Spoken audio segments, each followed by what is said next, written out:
ہم اس کو درود ابراہیم پڑھنے کے لیے تلقین کر دیتے ہیں کیونکہ وہ مصیبت میں آیا ہوا ہے، کڑکی میں آیا ہوا ہے، یا اس کی کوئی خواہش ہے، آرزو ہے، مجبور ہے، اس نے پڑھنا ہی پڑھنا ہے۔ وہ 2-4 دن پڑھے گا، وہ اس کے بعد چاہ کبھی پڑھ نہیں سکتا۔ کیوں؟ اس کو ابھی چلنا نہیں آیا، وہ تیز کیسے چل لے گا؟ اب تیز چلنا ابھی آیا نہیں ہے، وہ دوڑ کیسے لے گا؟ تو اللہ بولو جس بندے کو چلنا نہیں آیا اس سے دوڑنے کی توقع نہیں کرنی چاہیے۔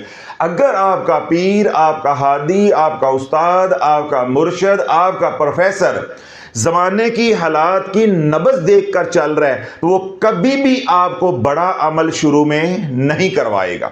کتنی بار میں نے یہ بات عرض کی ہے کہ عملیات کی دنیا میں اگر آپ آتے ہیں اور آپ کو ہادی مرشد کامل مل جاتا ہے، وہ آپ کو بسم اللہ الرحمن الرحیم کا چھوٹا سا اور مختصر سا اور جمالی عمل کروائے گا، اس کے بعد کوئی درود پاک کے سیغے کا عمل کروائے گا، تو یوں آپ کے اعمال کی بنیاد رکھی جائے گی، یا عملیات کی بنیاد رکھی جائے گی، یا آپ کے سفر کی بنیاد رکھی جائے گی۔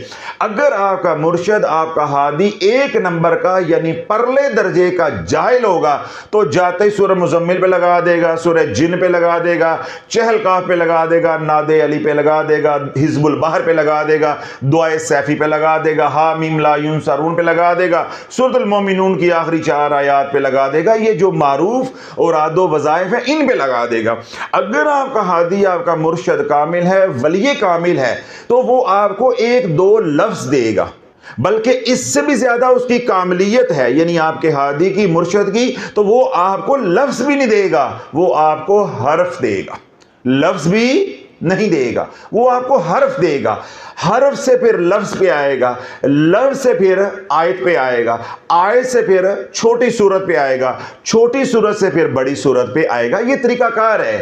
جس طرح ہم دنیاوی تعلیم حاصل کرتے ہیں، عصری تعلیم حاصل کرتے ہیں، تو نوکری جو ہے وہ گریجویشن کے بعد ملتی ہے، لیکن پرائمری کرنی پڑتی ہے، مڈل کرنا پڑتا ہے، میٹرک کرنا پڑتا ہے، انٹر کرنا پڑتا ہے، پھر گریجویشن ہوتی ہے۔ اب بندہ کہے کہ پرائمری والے کو تو جاب ہی نہیں ملنی تو یہ کر کے کیا کرنا ہے، مڈل والے کو تو جاب ہی نہیں ملنی تو مڈل کر کے کیا کرنا ہے؟ تو بھائی جس نے مڈل نہیں کیا وہ میٹرک نہیں کر سکتا، تو جس نے میٹرک نہیں کیا وہ انٹر نہیں کر سکتا، تو جس نے انٹر نہیں کیا وہ گریجویشن نہیں کر سکتا، تو جس نے گریجویشن نہیں کی وہ ماسٹر نہیں کر سکتا، اور جس نے ماسٹرز نہیں کیا وہ ایم فل نہیں کر سکتا، پی ایچ ڈی نہیں کر سکتا، اور جس نے ماسٹر نہیں کیا، پی ایچ ڈی نہیں کی، ایم فل نہیں کیا، وہ پوسٹ ڈاک نہیں کر سکتا۔ یعنی درجہ بدرجہ ہے۔ یہ دنیاوی باتیں آپ کو سمجھ آ رہی ہیں، لیکن جب ہم اعمال کی دنیا میں آتے ہیں، دین کی طرف آتے ہیں، تو آپ کی طبیعت کے اندر بے جا اعتراضات آنا شروع ہو جاتے ہیں۔ یہ آپ کی وجہ سے نہیں ہے، یہ نیگیٹو انرجی کی وجہ سے ہے، اور نیگیٹو انرجی وہ ہے جو اللہ کی نافرمانی کی وجہ سے آپ کے ساتھ جڑی ہوئی ہے۔ پھر وہ یہ وسوسے ڈالتی ہے۔ کیا کرتی ہے؟ یہ وسوسے ڈالتی ہے، یہ گندے اور برے خیالات، یہ اشکالات یا اعتراضات آپ کے دل میں، دماغ میں ڈالتی ہے کہ ایسے کرنے سے کیا ہو جاتا ہے، یہ نہیں کرنا چاہیے تھا، یہ کرنا چاہیے تھا۔ دنیاوی معاملہ سارا آپ کو سمجھ آ رہا ہے کہ جس نے پلے گروپ نہیں کیا وہ نرسری میں کیسے آ جائے گا، جس نے نرسری نہیں کی وہ 1 میں کیسے آ جائے گا، پرائمری کیسے کر لے گا، جس نے پرائمری نہیں کی وہ مڈل میں کیسے آ جائے گا، جس نے مڈل نہیں کیا، میں نے کیا کہا کہ وہ میٹرک میں کیسے آ جائے گا۔ تو کیا ہوا ہے آج تک کہ بچہ جم دیا ہی پی ایچ ڈی میں چلا گیا ہو؟ تو اللہ والو اس اعمال کی دنیا میں بھی آپ نے چھوٹے سیغے سے چلنا ہے۔ میں نے کیا کہا کہ اگر آپ کا ہادی، آپ کا مرشد کامل ہوگا، وہ آپ کو لفظ نہیں حرف دے گا، لفظ نہیں حرف دے گا، 1-2 حرف دے گا کہ یہ پکاؤ اور یہ پچاؤ۔ جب آپ پکانے اور پچانے کے عادی ہو جائیں گے پھر وہ لفظ دے گا۔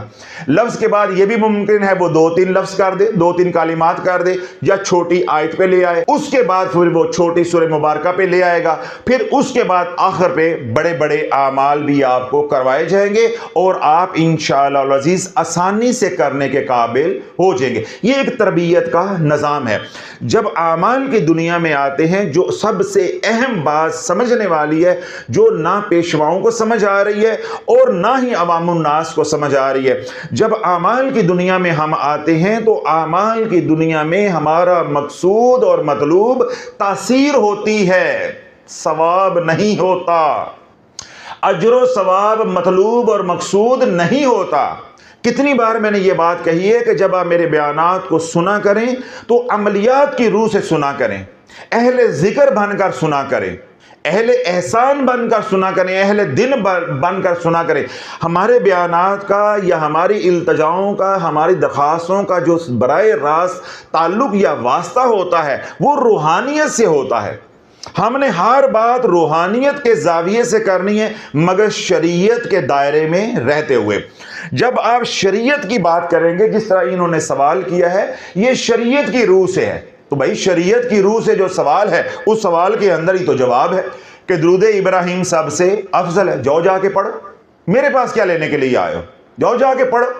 جب آپ اعمال کی دنیا میں آئیں گے تو ہم نے ثواب کو ترجیح نہیں دینی، ہم نے اعمال کی نوعیت، اس کے طریقے کو ترجیح دینی ہے کہ کون سا عمل کریں جس سے زیادہ نفع ہو، انرجی حاصل ہو، تاثیر حاصل ہو، تصرف اور اختیار حاصل ہو۔ تو اعمال کی دنیا میں پہلے چھوٹے اعمال کیے جاتے ہیں، روح کو قوی کیا جاتا ہے، روح کو تندرست کیا جاتا ہے، بیماریاں جو ہیں ان سے پاک کیا جاتا ہے، علاج کیا جاتا ہے۔ جب روح تگڑی ہو جاتی ہے، پکانے اور پچانے کے قابل ہو جاتی ہے، پھر میں نے کیا کہا کہ درجہ بدرجہ پھر اعمال کی تعداد بھی بڑھتی جاتی ہے اور اعمال کے اندر وسعت بھی آتی جاتی ہے، یعنی بڑے بڑے اعمال ہوتے جاتے ہیں، تعداد بھی بڑھتی ہے اور اعمال کا حجم بھی بڑھنا شروع ہو جاتا ہے۔ کیونکہ ہمارا مقصود کیا ہوتا ہے؟ تاثیر کو حاصل کرنا، تاثیر کو حاصل کرنا۔ تو یوں عملیات کی دنیا میں پہلے چھوٹا سیگا تلقین کیا جاتا ہے، جس طرح میں اکثر اوقات سب سے چھوٹا سیگا صلی اللہ علیہ وسلم یا صلی اللہ علی محمد، صلی اللہ علیہ وسلم یا صلی اللہ علی محمد، یعنی یہ سب سے چھوٹے سیگے ہیں جو تلقین کرتا ہوں۔ 2-3 مہینے جب کوئی شخص یہ 2 سیگے یا ان میں سے کوئی ایک سیگے کی ریاضت کر لیتا ہے تو پھر ہم کیا کرتے ہیں کہ اسی سیگے کو درود اہل بیت میں بدل دیتے ہیں، اللہم صلی علی محمد وعلی آل محمد۔ پھر 2-3 مہینے کوئی ریاضت کر لیتا ہے، یعنی درود اہل بیت کی اس کی بنیاد بن جاتی ہے، استقامت اللہ اس کو عطا کر دیتا ہے۔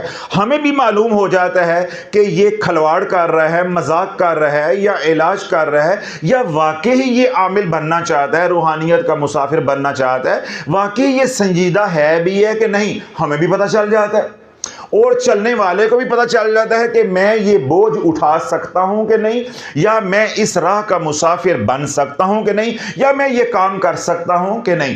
اگر دونوں گھر مطمئن ہو جاتے ہیں، یعنی کروانے والا رہبر بھی اور کرنے والا طالب بھی، تو ہم کیا کرتے ہیں 5-6 مہینوں کے بعد اسی سیگے کو یعنی درود اہل بیت کو درود مغفرت میں بدل دیتے ہیں۔ جب درود مغفرت میں بدل دیتے ہیں تو ہم کیا کہتے ہیں کہ چھوٹے سیگوں میں سے سب سے زیادہ جامع، مکمل، اکمل جو سیگا ہے وہ کون سا ہے؟ درود مغفرت، اللہم صلی علی محمد وعلی آل محمد وبارک وسلم۔ چھوٹے سیگوں میں اس سے زیادہ جامع، مکمل، کامل، اکمل سیگا نہیں ہے۔ جو بندہ 9 مہینے کے بعد کم و پیش یعنی 3 مہینے کے 3 سیگمنٹ ہوئے، درود فتح 3 مہینے، درود اہل بیت 3 مہینے اور اس کے بعد درود مغفرت 3 مہینے، تو 9 مہینے گزر گئے۔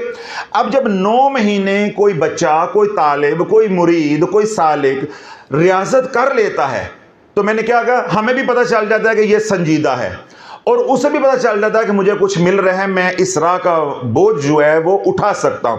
اب اس کے سامنے آپ یہ مضمون بیان کرو گے کہ چھوٹے سیگوں میں تو سب سے جامع، مکمل، کامل، اکمل سیگا تمہیں دے دیا گیا ہے، اب تم نے روحانیت کو کھولنا ہے، اب دوڑنا ہے، چلنے والا کام ختم ہو گیا۔ 1 2 3 تینوں سٹیپ آپ نے کر لیے، درود فتح پڑھ لیا، درود اہل بیت کی ریاضت کر لی، درود مغفرت کی ریاضت بھی کر لی۔ پہلے آپ نے کرال کرنا شروع کیا، یعنی رینگنا شروع کیا، اس کے بعد آہستہ آہستہ چلنا شروع کیا، ڈگمگانا اور چلنا شروع کیا، اور تیسرے سٹیپ میں آپ نے تیز چلنا شروع کیا۔ اب یہ تینوں مراحل آپ نے طے کر لیے، اب آپ نے کیا کرنا ہے؟ دوڑنا ہے۔ جو میں نے شروع میں کہا کہ میرے شیخ رحمت اللہ علیہ نے مجھے پہلے چلنا سکھایا ہے، اس کے بعد دوڑنا سکھایا ہے، اسی طرح اب ہم نے اس طالب کو دوڑنا سکھانا ہے۔ تو دوڑنا کیسے ہے؟ درود ابراہیم کے ساتھ، کیونکہ جب درود ابراہیم پڑھو گے تو آپ کی جو ترقی ہوگی وہ ترقی درود مغفرت سے نہیں ہو سکتی، وہ ترقی درود اہل بیت سے نہیں ہو سکتی، وہ ترقی درود فتح سے یا کسی اور سیغے سے نہیں ہو سکتی، مگر دوڑنے کا ایک طریقہ ہے، اس طریقے کو ہم الحمدللہ لے کر چلتے ہیں۔ اللہ نہ کرے ہم کوئی درود ابراہیم کے منکر نہیں ہیں یا لوگوں کو درود ابراہیم سے دور نہیں کر رہے، بدزن نہیں کر رہے۔ ہمارے ہاں تربیت کا ایک نظام ہے، ایک طریقہ کار ہے، اس کے مطابق الحمدللہ چلتے ہیں۔ جب سالک مرید یا کوئی مریض اس مقام پر پہنچ جاتا ہے کہ درود ابراہیم باقاعدگی کے ساتھ کم از کم 313 بار یا کم از کم 111 بار صبح و شام پڑھنے کا اہل ہو جاتا ہے، تو میں خود اس کو تلقین کرتا ہوں کہ سارا دن آپ درود مغفرت پڑھو اور رات سونے سے پہلے یا صبح و شام ایک ایک تسبیح یا 111 بار یا 313 بار صبح و شام آپ درود ابراہیم پڑھو، یعنی چلو بھی، تیز بھی چلو اور اب دوڑو بھی، تاکہ روحانیت آپ کی کھلے۔ میرا خیال ہے کافی تفصیل کے ساتھ میں نے جواب دے دیا ہے۔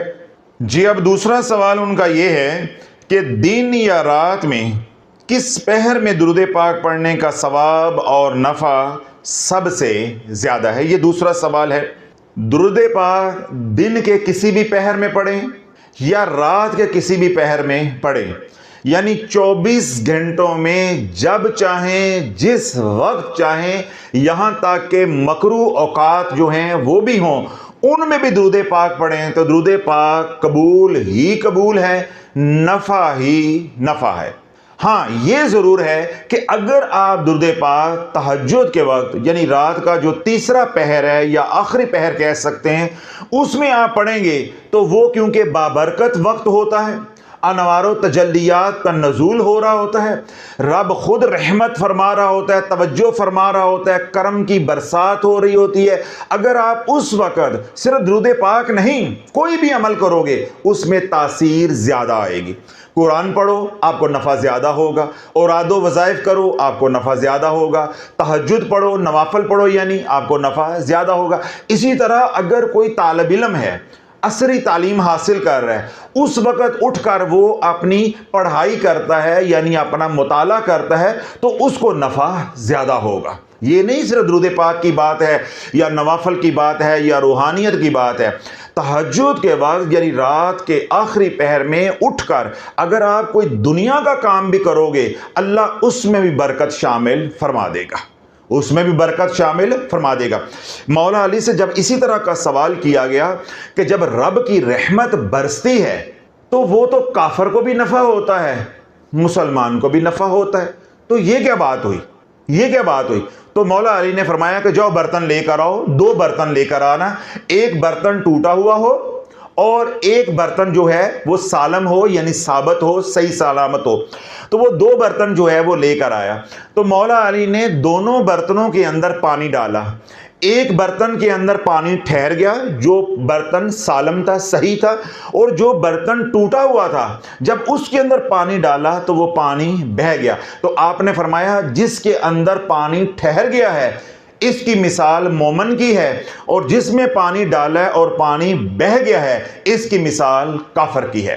جب سورج چمکتا ہے یا چاند روشنی دیتا ہے تو وہ تفریق نہیں کرتا، اسی طرح جب رب کی رحمت خاص تہجد کے وقت رات کے آخری پہر میں برس رہی ہوتی ہے، وہ دینداروں، توجہ نہیں کر رہے آپ، وہ دینداروں اور دنیا داروں میں تفریق نہیں کرتی۔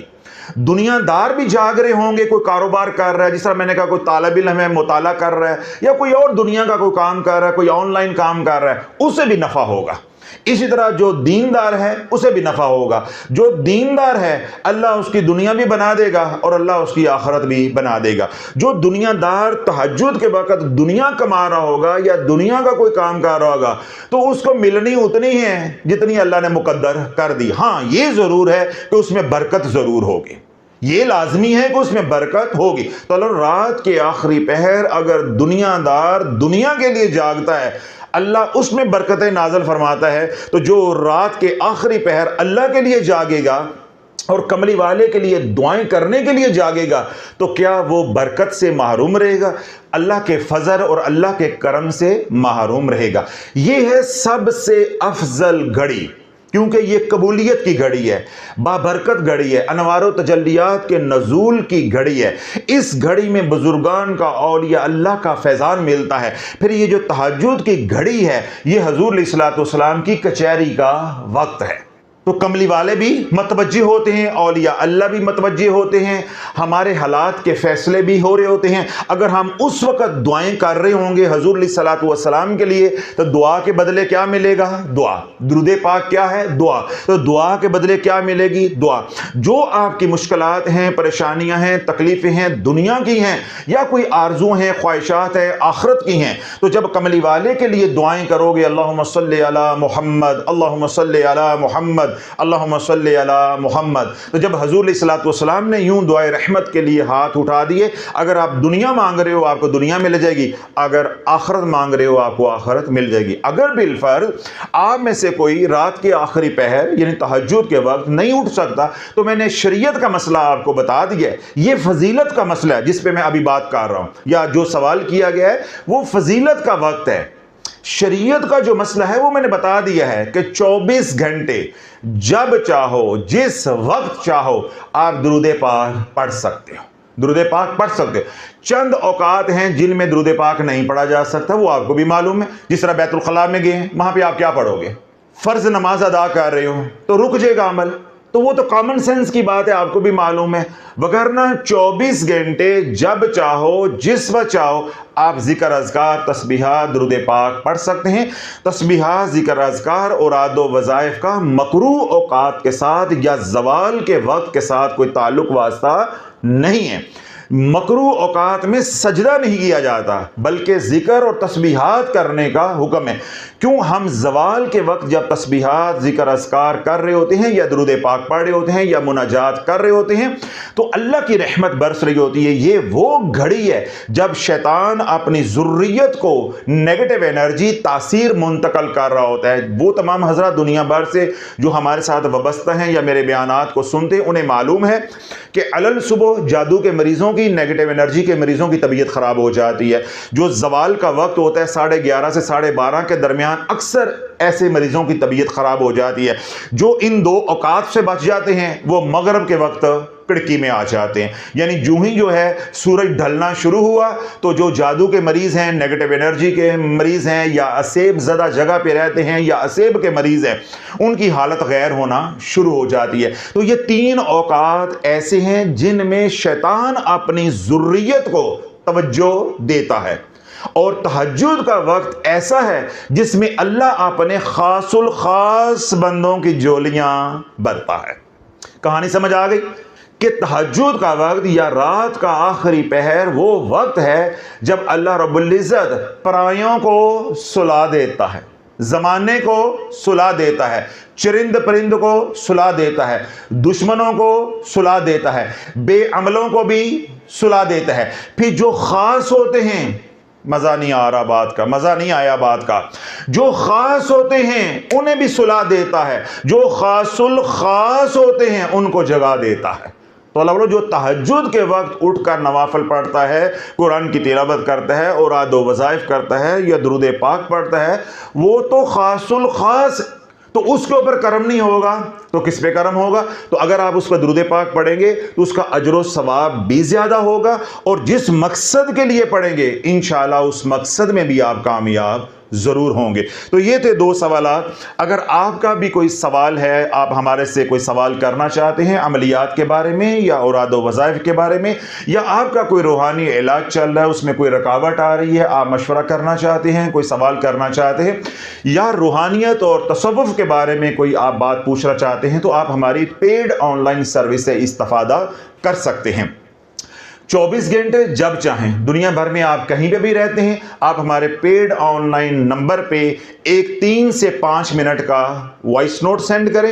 اگر آپ کا وائس نوٹ 5 منٹ سے اوپر ہوگا تو آپ کو رپلائی نہیں ملے گا، جو زیادہ سے زیادہ حد ہے وہ 5 منٹ کی ہے۔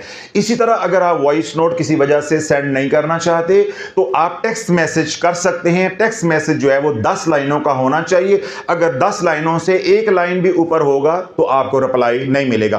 اسی طرح اگر آپ نے ٹیکسٹ میسج کر دیا تو آپ وائس نوٹ نہیں سینڈ کر سکتے، اگر آپ نے وائس سینڈ کر دیا تو آپ ٹیکسٹ سینڈ نہیں کر سکتے، دونوں میں سے ایک سینڈ کر سکتے، یہ ہماری پالیسی ہے۔ جب آپ واٹس ایپ کر دیں یا ٹیکسٹ میسج کر دیں، ایڈمن سے رجسٹریشن کروا لیں، پھر اپنی باری کا انتظار کریں۔ اگر آپ بار بار آپ کال کریں گے، واٹس ایپ کریں گے، ریمائنڈر دیں گے تو آپ کا نمبر ٹاپ پر چلتا رہے گا، بار بار ٹاپ پر جائے گا، پھر آپ کو 2-3 مہینے رپلائی ملنے والا نہیں ہے، پھر نصیبوں سے ہی آپ کو رپلائی ملنا ہے، کسی دن ہماری نظر پڑ گئی رپلائی ملے گا، ورنہ بار بار وہ نمبر ٹاپ پر جائے گا، آپ کو رپلائی نہیں ملے گا۔ جب آپ نے رجسٹریشن کروا لی تو انشاءاللہ جب آپ انتظار کریں گے ڈیو ٹائم میں آپ کو رپلائی مل جائے گا۔ اگر آپ کا سوال، آپ کا میسج، آپ کا مسئلہ اجتماعی نوعیت کا ہے تو آپ کی اجازت کے ساتھ ہم اس کو وی لاگ کا حصہ بنا دیں گے تاکہ آپ کو بھی نفع ہو اور آپ کے توسط سے ہزاروں لاکھوں کروڑوں لوگوں کو نفع ہو۔ اور اگر آپ کا مسئلہ یا آپ کا سوال یا آپ کا وائس نوٹ یا آپ کا ٹیکسٹ میسج نجی نوعیت کا ہے، پرائیویٹ نوعیت کا ہے، ذاتی مسئلہ ہے تو آپ کو ذاتی طور پہ یعنی وائس نوٹ کے ذریعے رپلائی کر دیا جائے گا۔ نحمدہ و نصلی علی رسولہ الکریم، اما بعد فاعوذ باللہ من الشیطان الرجیم، بسم اللہ الرحمن الرحیم۔ خالق کائنات و مالک روز محشر اللہ رب العزت قرآن مجید فرقان حمید میں ارشاد فرماتا ہے، ما اصاب من مصیبت فی الارض ولا فی انفسکم، جو بھی مصیبت تمہارے پر آتی ہے یا زمین پر نازل ہوتی ہے، الا فی کتاب من قبل ان نبرأها، اس کے سوا نہیں ہے جو لوح محفوظ میں لکھی جا چکی ہے تمہاری پیدائش سے قبل۔ ان ذالک علی اللہ یسیر، بے شک اللہ کے لیے ایسا کرنا بہت ہی آسان ہے۔ اللہ رب العزت نے اس دنیا کو دارالآزمائش بنایا ہے، یہ دنیا دارالامتحان ہے، یہ دنیا دارالعمل ہے، اور آخرت کو یعنی جنت کو اللہ رب العزت نے دارالسلام بنایا ہے، دارالجزا بنایا ہے اور دارالسکون بنایا ہے۔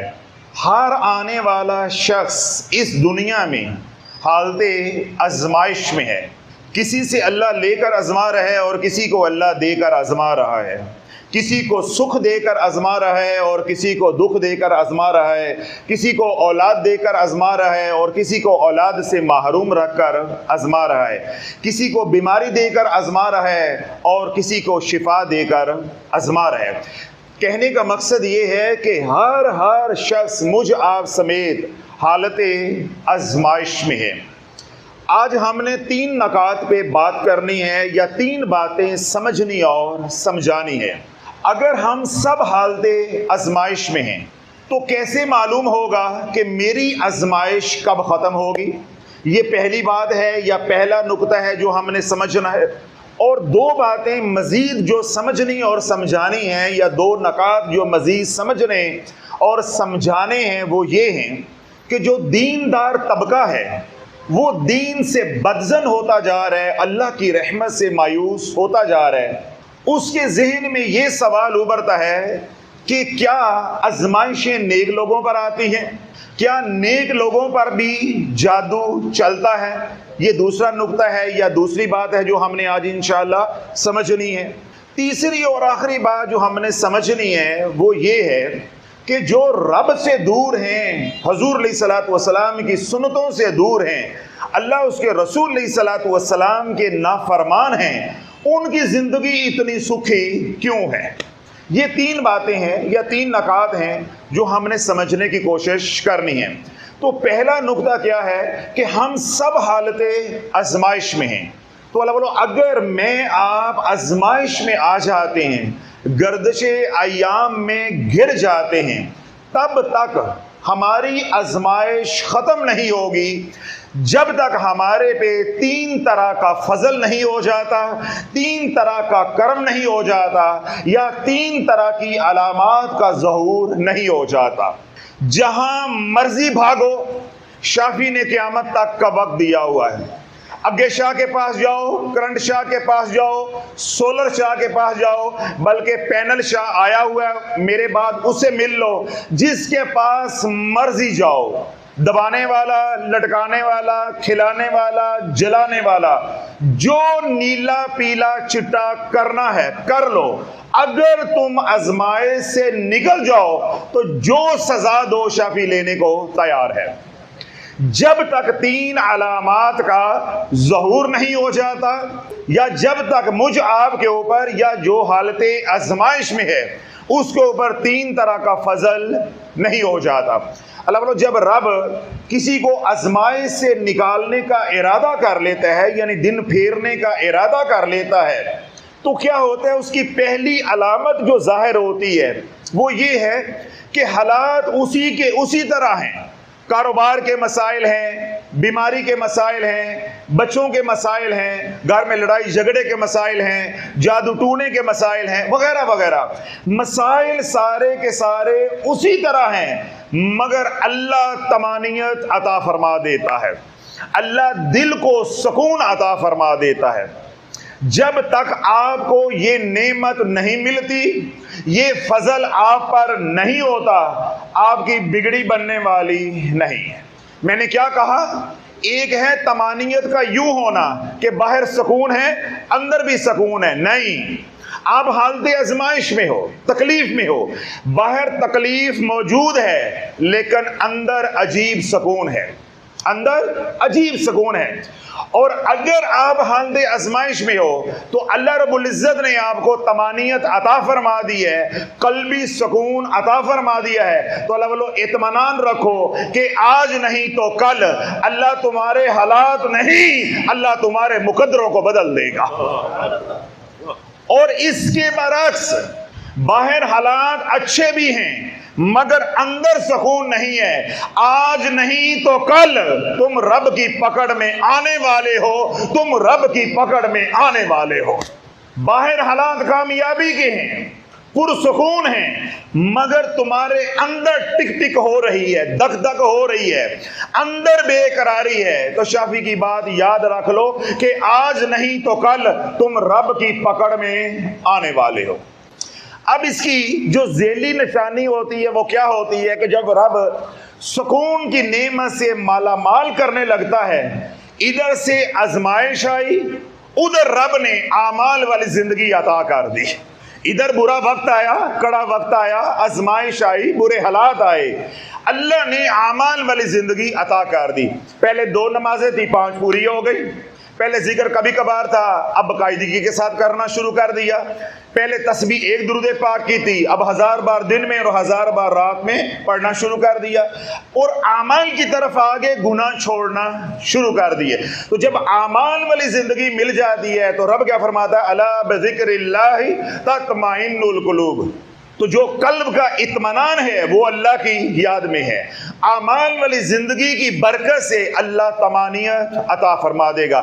جب آپ کے اوپر پہلا یہ فضل ہو گیا تو میں نے کیا کہا کہ یقین رکھو، پرسکون رہو کہ اللہ اب حالات نہیں، اللہ مقدر بدلے گا، اور مقدر بدلنے سے مراد کیا ہے؟ اللہ دنیا بھی بنا دے گا اور اللہ آخرت بھی بنا دے گا۔